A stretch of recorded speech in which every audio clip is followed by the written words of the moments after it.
sommes en Côte d'Ivoire, plus précisément à Abidjan, à l'hôtel Belle-Côte, 6 à la Riviera Palmeraie, où se tient présentement la cérémonie de dédicace des 2 derniers ouvrages d'un homme de Dieu qui n'est plus à présenter. Il est le président d'International Seed of Life Ministries et des églises Alliance Biblique Missionnaire Côte d'Ivoire. Il est aussi fondateur, formateur à l'Institut supérieur de l'enseignement biblique missionnaire. Vous l'avez deviné, il s'agit du pasteur Amadou Alexandre. Je voudrais ici et maintenant appeler quelqu'un pour nous présenter l'auteur du jour. Nous vous avons signalé tout à l'heure, l'auteur c'est le pasteur Alexandre Amadou, président des églises Alliance Biblique Missionnaire Côte d'Ivoire. Chers invités, je vous salue dans le nom précieux de notre Seigneur Jésus-Christ. Le parcours, la vie du pasteur Alexandre Amadou se résume en un seul groupe de mots, la grâce de Dieu. Une grâce par laquelle, en 1989, il fait la plus belle rencontre de sa vie, celle avec le Seigneur Jésus-Christ, qui l'appelle à le servir. Après donc cette merveilleuse rencontre, il intègre en 1990 le ministère Jésus pour les nations à Abidjan, Côte d'Ivoire, où il servit d'abord en tant qu'ouvrier, puis pasteur de l'église principale du plein évangile de Marcory, ici même à Abidjan. Formateur à l'école biblique World Harvest Mission en Côte d'Ivoire, il est également fondateur de l'Institut supérieur de l'enseignement biblique et missionnaire à Abidjan. Le pasteur Alexandre Amadou est le président des églises Alliance Biblique Missionnaire de Côte d'Ivoire qui existe depuis août 2003. Marchant ainsi dans le pas du Seigneur et fidèle à la vision qu'il a reçue, le pasteur Alexandre Amadou est un excellent prédicateur et un véritable enseignant de la parole de Dieu.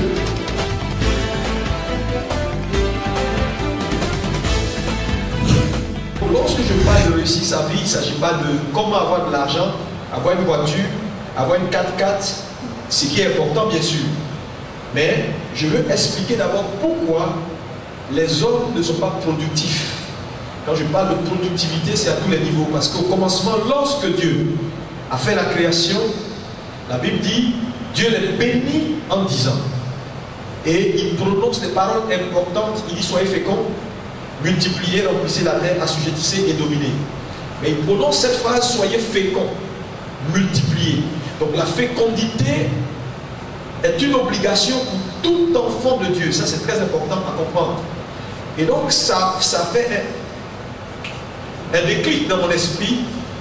Il dit soyez féconds. Soit est un verbe impératif qui impose à l'homme une demande, une obligation. Soit, quand on dit soit quelque chose, tu n'as pas le choix que d'être la chose.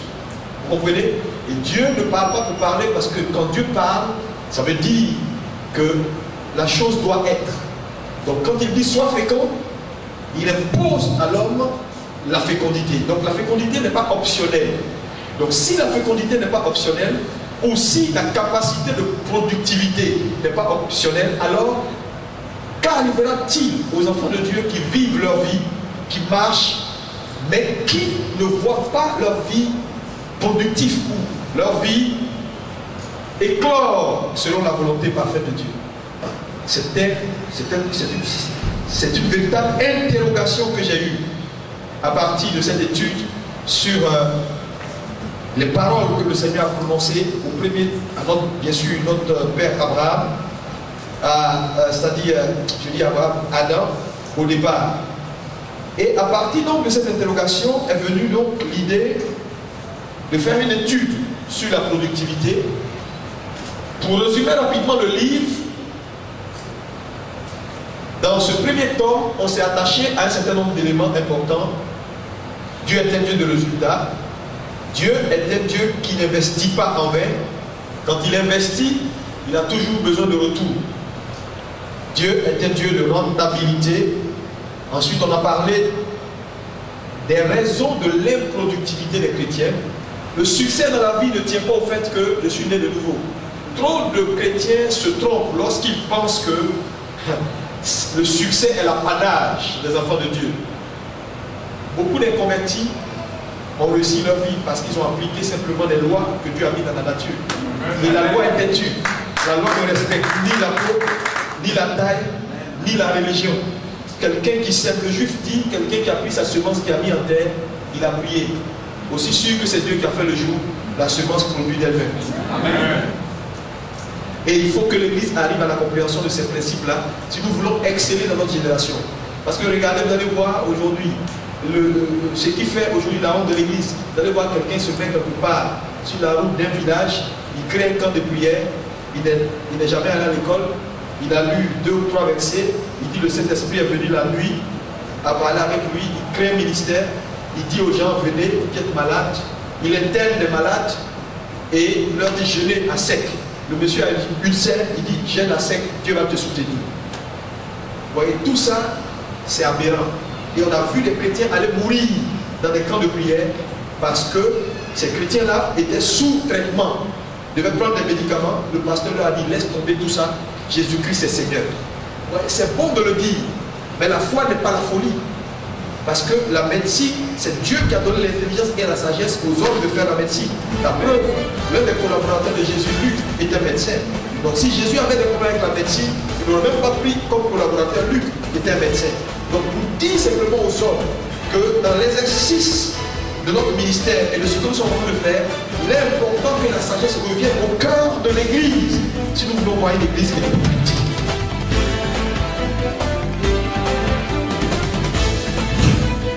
Je vois que dans la Bible de Genèse à Apocalypse, la notion Père-Fils parcourt toute la Bible. Et la première mention d'un thème ou d'un concept nous révèle un peu l'intention que Dieu a ou Dieu avait quand il mentionnait le concept. Et donc lorsqu'on est allé dans la Bible et qu'on a essayé de voir la première mention de la notion Père, nous l'avons vu, la première mention se trouve dans Genèse. Je ne vais pas revenir là-dessus dans les détails, mais je veux dire simplement que cette mention faisait allusion à quoi? Tu iras en paix vers tes pères après une heureuse vieillesse. Donc, cette notion ou cette première mention nous révèle un certain nombre d'éléments. Tu iras en paix vers tes pères après une heureuse vieillesse et tu seras enterré dans le sépulcre de tes pères. Ça veut dire quoi?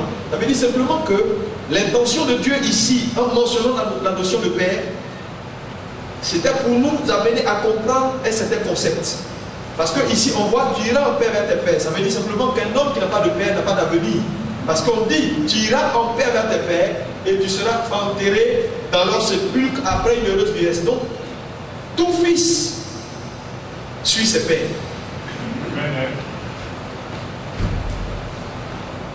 Alléluia. Et nous avons expliqué donc beaucoup de notions. D'où vient la notion de père? Pourquoi la notion de père? Parce que beaucoup de gens pensent que bon, comme Jésus l'a dit, il a dit d'appeler personne père. Donc les gens font souvent la nuance. Pourquoi la Bible dit de ne pas appeler quelqu'un père et vous dites que quelqu'un peut être appelé maman ou papa? Tout ça s'explique. On n'a pas le temps d'aller dans les détails. Il n'y a pas de contradiction entre ce que Jésus a dit et le fait que on puisse appeler un homme père. Parce que nous avons des exemples dans la Bible, dans l'Ancien Testament, comme dans le Nouveau Testament, où des hommes ont été appelés pères. Et cela n'a pas gêné le Seigneur, même de son vivant. Et nous avons également parlé de plusieurs choses sur la bénédiction qui est paternelle, parce que la bénédiction a une origine. Nous avons compris également que la vraie bénédiction ou la véritable a une origine et elle est paternelle. Pourquoi? Parce que lorsque vous lisez l'histoire d'Abraham, vous verrez que c'est à Abraham que tous les hommes ont reçu la bénédiction. Il a dit à Abraham, je te bénirai et de toi toutes les nations, toutes les familles de la terre seront bénies. Donc Abraham est le père de la bénédiction. À travers ce livre, nous voulons aider les chrétiens à être plus stables, aider les chrétiens à être plantés. La Bible dit plantés dans le jardin de Dieu. Nous prospérons. L'arbre planté près du courant d'eau donne son fruit en sa saison. Donc c'est des choses importantes. Nous parlons de processus également de la bénédiction dedans. Mais il y a un élément important dans ce livre également. Nous parlons de ce que j'appelle les symptômes de la malédiction des pères. Comment reconnaître que quelqu'un est maudit par une autorité supérieure? Il y a un certain nombre d'éléments dedans que vous allez voir. Il y a l'errance, il y a plein de choses. Parce que beaucoup de gens courent pour certaines délivrances, Mais je veux te dire, si c'est véritablement une malédiction qui vient d'un père, ce ne sera pas évident.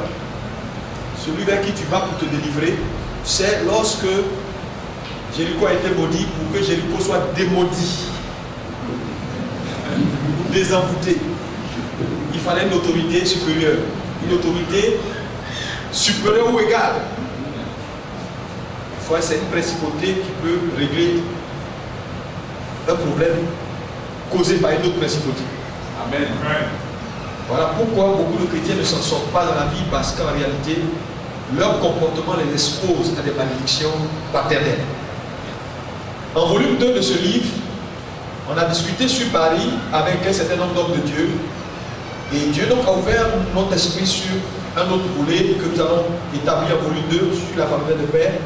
Et dans le volume 2, nous allons parler de l'héritage des pères vers les fils, la problématique de l'héritage. Parce que dans cette discussion, l'élément qui était sorti, c'était pourquoi la plupart des églises africaines en général n'arrivent pas à passer le bâton. Exemple, la Côte d'Ivoire, on a étudié.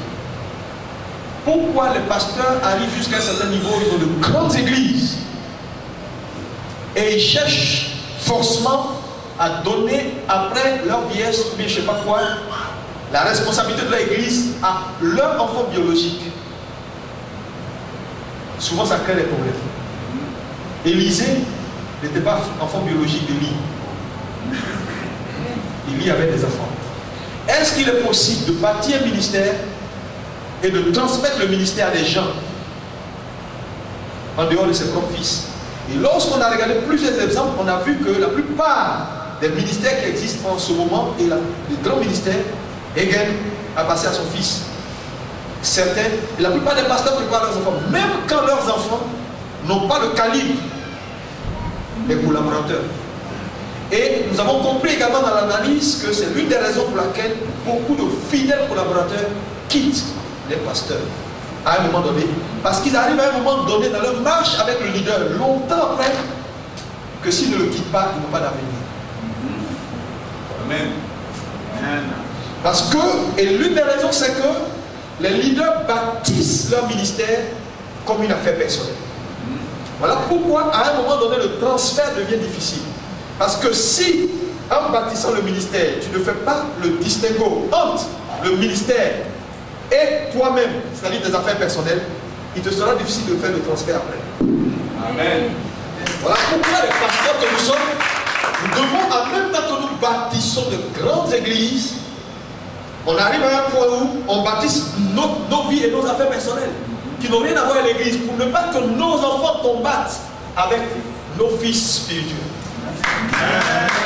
Et je voulais aussi parler d'un dernier qui va sortir, je crois, dans 1 ou 2 mois, qui est véritablement pour moi un enfant qui me tient beaucoup à cœur, c'est le transfert de l'iniquité par le lien du sang. Il sortira bientôt, nous sommes en train de tout préparer. Celui parlera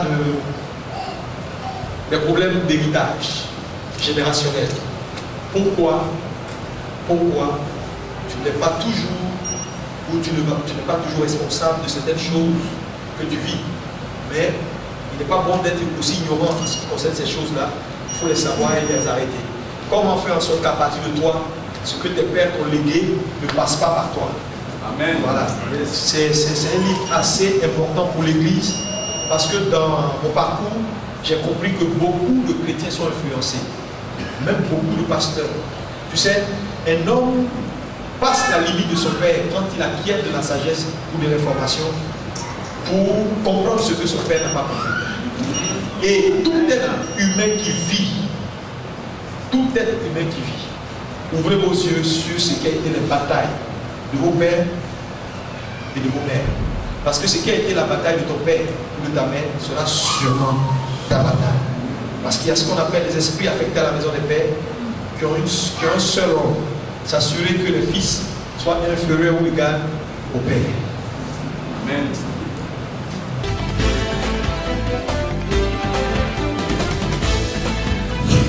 Ma première question, c'est les réelles motivations qui ont poussé à l'écriture de ces 2 ouvrages, La faveur des pères et puis Reçu sa vie.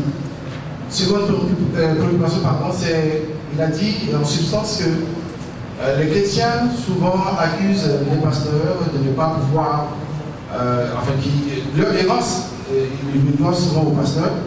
Mais est-ce que ce n'est pas les pasteurs qui nourrissent le mal spirituel des chrétiens et qui font que, s'ils sont errants, c'est la faute de vos pasteurs? Je voudrais un éclaircissement réel sur cette seconde préoccupation. Merci.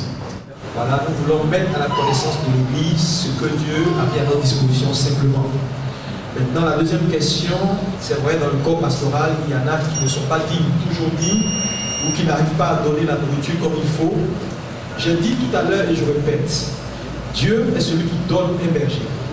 Voilà pourquoi on ne choisit pas un pasteur comme ça. La plupart des chrétiens sont souvent dans des églises par coutume. Mon père était là-bas, je suis là-bas, ma grand-mère là-bas. Mais peu sont les chrétiens qui, avant de choisir l'église, prient et demandent véritablement la direction du Seigneur. Parce que ce n'est pas tout le monde qui a l'onction pour paître quelqu'un. Paître quelqu'un nécessite une onction que Dieu donne. Voilà pourquoi il dit, je vous donne des bergers selon mon cœur qui vous paîtront avec intelligence et sagesse. La notion intelligence et sagesse attachée à berger n'est pas fortuite. Dieu dit, ils vous paîtront avec intelligence et sagesse. Ça veut dire, ils vous paîtront avec un potentiel que je mets à leur disposition. Mais si ce potentiel-là n'est pas en eux, ils ne pourront pas vous paître comme il le faut. Voilà ce que ça veut dire. Voilà. Donc je veux dire simplement que c'est vrai qu'il peut y avoir des pasteurs qui n'ont pas la hauteur. Qu'est-ce qu'il faut faire? Il faut prier Dieu. Nous rendons grâce à Dieu. Premièrement, nous voulons féliciter l'homme de Dieu, l'auteur. Ce soir, je crois que c'est beaucoup plus à l'auteur que nous avons à faire. Nous voulons le féliciter et prendre réellement ces deux ouvrages comme une contribution à l'Église, une contribution réellement pour le développement de l'Église. Et valable pour nous en tant que pasteurs, mais aussi pour le peuple de Dieu en tant que fidèles. Pour revenir à la question de notre frère de Fréquence Vie, je voudrais simplement dire qu'il faut nuancer la question. Il faut nuancer la question parce que tant que la problématique de l'accusation, le bishop a dit quelque chose tout à l'heure, nous avons cette habitude-là dans nos assemblées d'attribuer nos échecs qui parfois ont une origine qui n'a même pas été réglée. Nous sommes rentrés dans une assemblée sans expliquer réellement notre parcours, sans qu'il n'y ait eu de but d'âme, sans que notre histoire ne soit connue.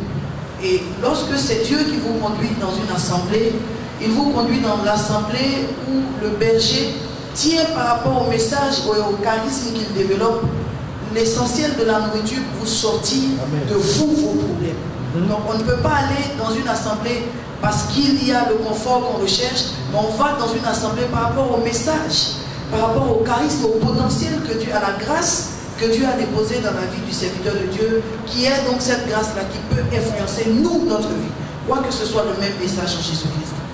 Je crois que tout part de la réelle question de est-ce que c'est là que Dieu m'a conduit. Dieu nous bénisse. Amen. Merci.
Comme je le disais, chers téléspectateurs de Holy God TV, nous sommes en présence du pasteur Alexandre Amazou.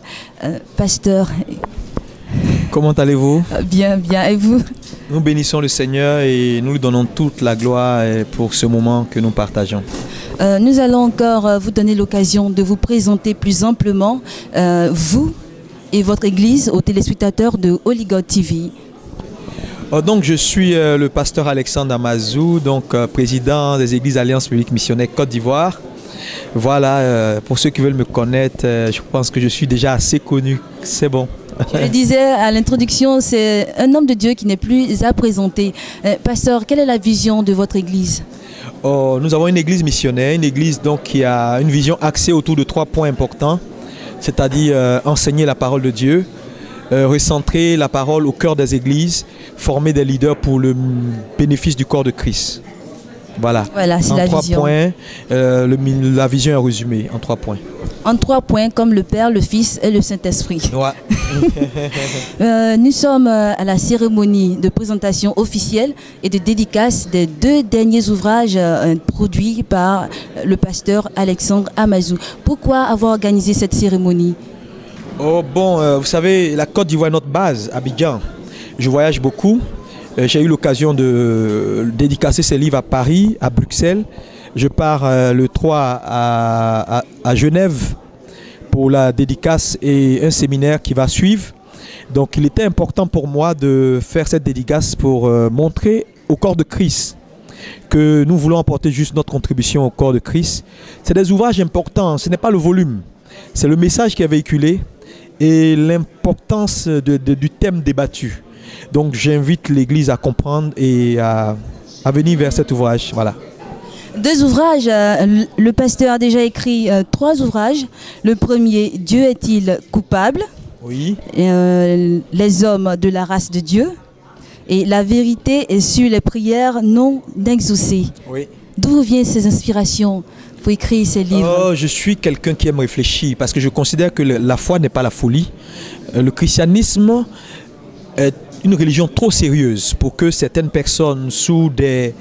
Vous savez, le plus grand miracle dans le christianisme, ce n'est pas chasser des démons, ce n'est pas guérir des malades. Beaucoup de gens bâtissent leur réputation sur l'onction, de faire tomber, de guérir, de sauver. C'est bon, ça fait partie de la vie chrétienne. Mais ce n'est pas tout. Le plus grand miracle, c'est comment mener quelqu'un à un changement d'identité et de caractère. C'est ça le plus grand miracle. Parce que tout ce que je viens de citer, guérir un malade, un sorcier peut le faire. Prophétiser, un marabout peut le faire. Mais changer la vie d'un homme, aucun homme ne peut le faire si ce n'est Dieu. Voilà pourquoi, en écrivant ces livres, nous voulons amener les chrétiens à réfléchir et à comprendre que si Dieu nous a sauvés, s'il a pris la peine de descendre, mourir à la croix, ce n'est pas pour que le christianisme soit juste une affaire d'église où on va se faire bonne conscience. C'est plus que ça. Vous comprenez? Voilà.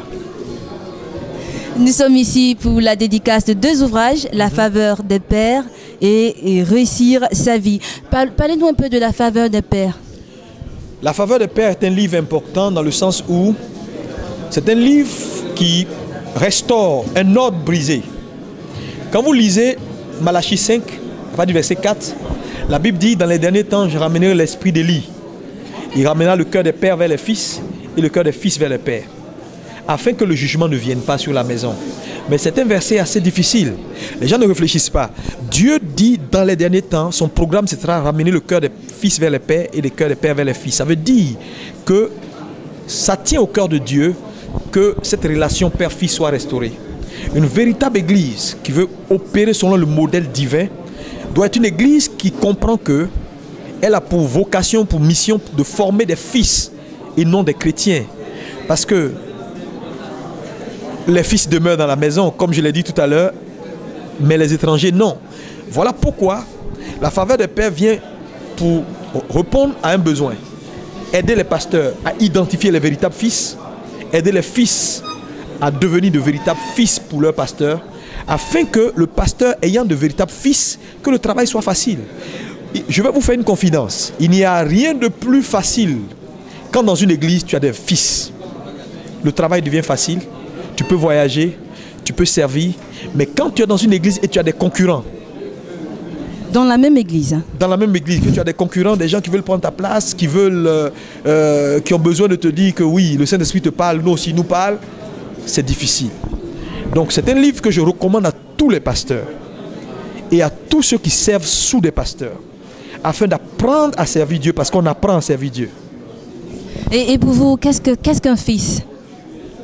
Un fils est juste une progéniture, quelqu'un qui sort d'eux. Ça veut dire quoi? Nous sommes tous d'horizons divers. Lorsque des gens viennent dans nos églises, il est important de les reformater, c'est-à-dire de les vider pour les remplir. C'est très important parce que tu peux voir une église de 2000 membres, 3000 membres, mais en réalité, les véritables fils peuvent être 100. Quand il y a un problème, les autres disparaissent. Ce n'est pas ce que Dieu nous demande. Dieu nous demande de bâtir des églises qui demeurent pour toujours.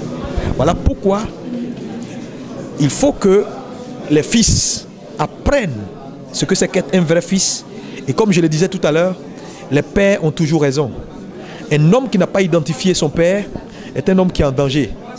Et je demande à tous ceux qui sont en rébellion vis-à-vis de leur père spirituel d'aller faire la paix. Parce qu'il n'y a pas de réussite pour quiconque est en rébellion vis-à-vis d'un père. Dans le résumé de votre ouvrage, La faveur des pères, vous avez parlé des pères biologiques, de la faveur de son père biologique et de son père spirituel, d'où la faveur des pères. Comment j'ai vu le titre La faveur des pères, je me demandais, mais pourquoi la faveur des pères? Ne faut-il pas avoir la faveur d'un seul père pour pouvoir exceller dans la vie? Non, mais en lisant, j'ai vu qu'il y avait le père biologique et spirituel. Un homme a deux grands types de pères. C'est vrai qu'on peut les catégoriser en plusieurs, mais je dis deux grands types. Le père biologique et le père spirituel. Il est important d'avoir la bénédiction de ses pères biologiques, même s'ils ne connaissent pas Dieu. Je dis souvent aux gens, si ta maman, que tu qualifies de sorcière, ne t'a pas mangé quand tu étais dans son ventre, c'est pas quand tu es sorti. Donc il est très important d'honorer nos parents biologiques et puis d'obéir à nos pères spirituels. Voilà. Pourquoi je dis la faveur des pères. Le titre a été ainsi disséqué par le pasteur Alexandre Amazou. Nous allons passer au deuxième ouvrage, Réussir sa vie. Qu'est-ce qui vous a poussé à écrire ce livre, Réussir sa vie? Oh, Réussir sa vie, comme je dis, c'est le tome 1. C'est un livre qui va aider beaucoup de gens parce que j'ai remarqué simplement que beaucoup de chrétiens se battent, luttent, manquent de productivité, manquent de réussite dans ce qu'ils font. Et Dieu donc nous a inspiré d'écrire ce livre pour apporter des solutions. Parce qu'il y a plusieurs facteurs qui peuvent amener un homme à ne pas réussir sa vie. Et ne pas les savoir est dangereux parce que, vous savez, l'ignorance n'est pas une excuse. Si par exemple, vous marchez, qu'il y a un trou devant vous, si vous ne savez pas qu'il y a un trou, ce n'est pas parce que vous ne savez pas qu'il y a un trou que vous n'allez pas tomber dedans. Vous allez tomber même si vous ne savez pas. Donc mieux vaut savoir que de ne pas savoir. Voilà pourquoi je voulais dire aux chrétiens en général, la connaissance n'est pas négociable. Mon peuple périt faute de connaissance. Dieu sait de quoi il parle. Là où il n'y a pas la connaissance, il y a la perdition. Et l'un des problèmes de l'église francophone en général et en Côte d'Ivoire en particulier, qui fait que les chrétiens se baladent d'église en église, dans les veillées et courent partout, c'est un problème de connaissance. Bon, tu verras rarement mes fidèles se promener dans les églises. Parce qu'ils ont simplement compris. Ils ont été formés, ils ont été enseignés. Et je le répète ici pour que quelqu'un m'écoute. Quand Dieu donne une femme ou un bébé à une femme, Dieu ne remplit pas le sein de la voisine pour nourrir le bébé, mais il remplit le sein de la femme. Ça veut dire, si Dieu vous a donné une autorité, tout ce dont il vous faut pour arriver et pour achever votre course, Dieu mettra dans la bouche de votre père, de votre pasteur. Pourquoi courir à droite, à gauche, au centre? Ce n'est pas utile. Et si les chrétiens arrivent à la compréhension de ces vérités-là, nous n'aurons plus de déception dans l'église. Pour dire tout simplement que nos bénédictions sont dans les mains de nos pères spirituels, de nos mères biologiques. Vous savez, depuis la chute d'Adam et Ève, Dieu ne travaille pas autorité déléguée. Dieu n'est plus autorité directe sur l'homme.